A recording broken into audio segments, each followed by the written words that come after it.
Hello everyone, এটা হচ্ছে আমাদের দিল্লিতে ঘুরতে আসার সেকেন্ড পার্টের ভিডিও।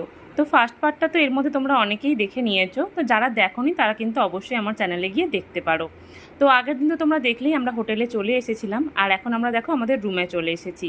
আর রুমের পাশের এই ব্যালকনিটা না আমার ভীষণ পছন্দ হয়েছিল। তো যেহেতু রুমটা একদম রোড সাইডে ছিল, তো ওখান থেকে না সব গাড়িগুলো যেগুলো রাস্তা দিয়ে যাচ্ছিলো সব দেখা যাচ্ছিলো, বেশ ভালো লাগছিলো ব্যালকনি থেকে।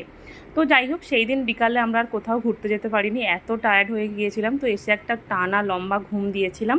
এটা হচ্ছে তার পরের দিনের ভিডিও। দেখো সকাল সকাল ঘুম থেকে উঠে স্নান টান করে একদম ফ্রেশ হয়ে নিয়েছিলাম, আর মাম্মামকেও স্নান করিয়ে রেডি করে দিয়েছিলাম।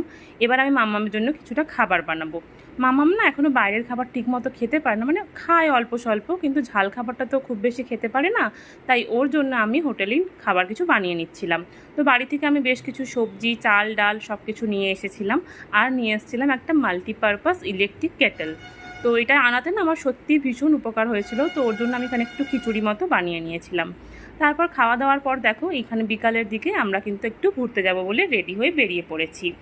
তো আজকে আমরা ঠিক করেছি অক্ষরধাম টেম্পলে যাওয়ার জন্য, আর মেট্রো করেই যাবো বলে ঠিক করেছি। আর আমাদের হোটেল থেকে মেট্রো স্টেশনটা না একদমই সামনে ছিল, টোটো করে ওই 5 মিনিট মতো লাগছিল, কিংবা তারও কম হয়তো। আর দেখো এখন চলে এসেছি মেট্রো স্টেশনে, আর এখান থেকে মেট্রো ধরেই কিন্তু মন্দিরে পৌঁছে যাব। এই মন্দিরে এন্ট্রির টাইমটা হচ্ছে সকাল 10টা থেকে সন্ধ্যে 6:30 পর্যন্ত। তাই দেখো আমরা মোটামুটি 5:30 6টার দিক করে চলে এসেছিলাম। আর এরপর তো টিকিট কেটে তারপর আমরা ভিতরে ঢুকেছিলাম। তবে ভিতরে ঢোকার আগে আমাদের কাছে ফোন, স্মার্ট ওয়াচ যাই ছিল না কেন সেগুলো কিন্তু সব জমা করে তারপরেই ভিতরে যেতে হচ্ছিল। ভিতরে ফোন নিয়ে যাওয়ার কোনো পারমিশন ছিল না। তো যাই হোক, মন্দিরটা কিন্তু দেখতে ভীষণ সুন্দর ছিল। আর সেখানে না সন্ধ্যে 7:30 থেকে একটা লাইট শো বা ওয়াটার শো যাই বলো না কেন, একটা শো হচ্ছিল, 30 মিনিটসের একটা শো। আমি বলবো তোমরা যদি অবশ্যই এই মন্দিরটায় আসো, ওই শোটা কিন্তু অবশ্যই দেখো। দেখো তোমাদেরও না মন ভালো হয়ে যাবে। আমার তো ভীষণ ভালো লেগেছিল।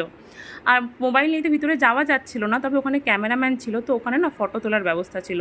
তো আমরাও দেখো মন্দিরের সামনে একটা সুন্দর ফটো তুলেছিলাম, তার সেটাকে কি বলতো বাঁধিয়েও নিয়ে এসেছিলাম।